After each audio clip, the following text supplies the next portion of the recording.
We are back on Morning Line. With me this morning, defense attorneys Kevin Teets and Joey Fuson. We're talking about marijuana laws in Tennessee and whether or not, in essence, even though it's still illegal in Tennessee, it's been decriminalized for less than half an ounce because they're not testing it necessarily, barring a special request from the DA, which means if they don't test it, how can they prove what the substance is?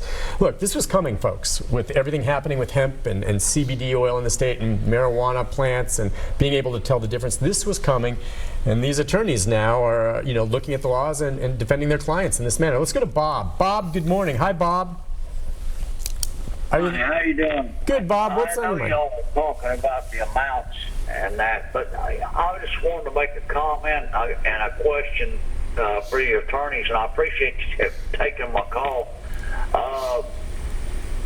I have, and it's ironic that Kim was talking about epilepsy and grand mal seizures. I had epilepsy and, I had grand mal seizures, several of them.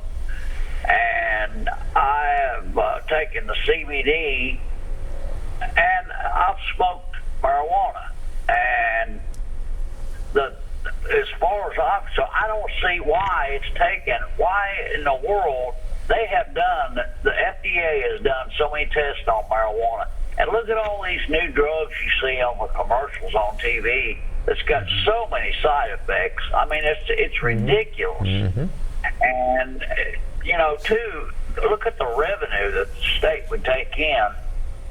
And I realized, you wouldn't want to give marijuana to an 8-year-old boy or a 9-year-old boy, but I'm an older gentleman, and we all know. Look at the stars and the people that's of fame that we know smoke marijuana. Well, sure. And it's legal in several states. Why do you think, as you guys research the topic, that it's so hard to get that transition in the state of Tennessee? I know neither of you are lawmakers, but you're both attorneys who handle these types of cases, and why? He makes good points. I think we're still suffering from the stigma pounded in everyone's head in the 80s and 90s of marijuana being the gateway drug, or just that, that being the gateway drug to other harder drugs. Mm-hmm. It's ridiculous. It's 2019. Tennessee needs to catch on. It needs to legalize, in my opinion.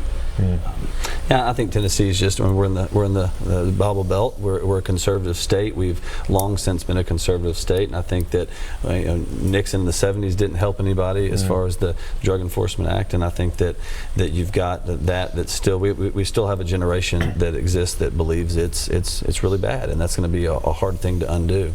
Economically speaking, and I know drugs, you have to address that issue, but gosh, the tobacco industry is pretty much dead here. And now with the CBD and hemp, it's a new alternative for these farmers to grow, and it's a cash crop, far more valuable than tobacco.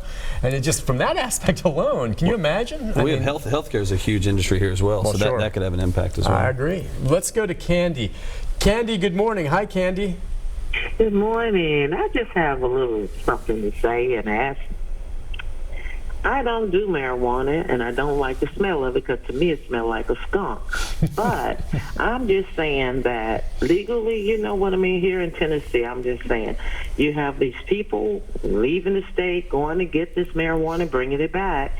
I don't understand why Tennessee won't pass that law for it. Even though, now, don't get me wrong, these young people, older people like it, and some of them say they have medical cards. Okay, fine, but you better believe it's a lot of people here in jail over this mess. No, I hear you, and you're paying for it. But we just kind of addressed it. Your question is why, and that's what these guys just answered a moment ago. It's just the stigma, and it takes time to change long-held beliefs. And I think Tennessee's slowly coming around. With regard to smelling it, she says it smells like, I know what she's saying. It can smell kind of potent, but can law enforcement officers testify and say they can tell the difference by the smell? Well, so we believed, I think, before recently, that most of the officers for years have said they can smell the difference, or they can smell marijuana. They know what marijuana smells like. Well, I think most of us can say, and I think she'd say, that smells like marijuana. Yeah, and once hemp flower became popular to smoke, and once once hemp flower became a product here in Tennessee that became legal in 2014 and since,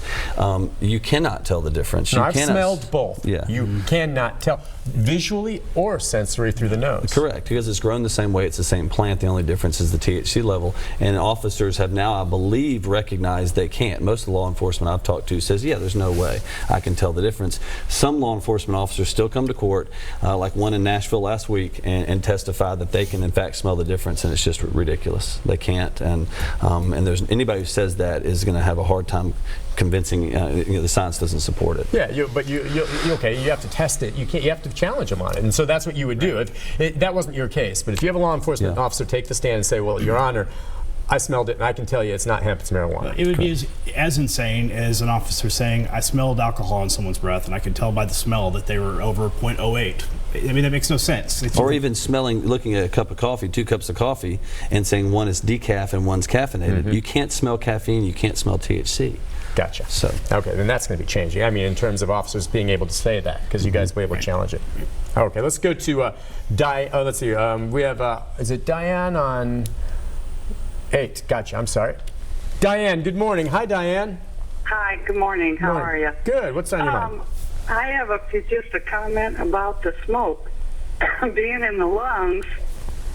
We've spent a lot of time trying to get people to quit smoking.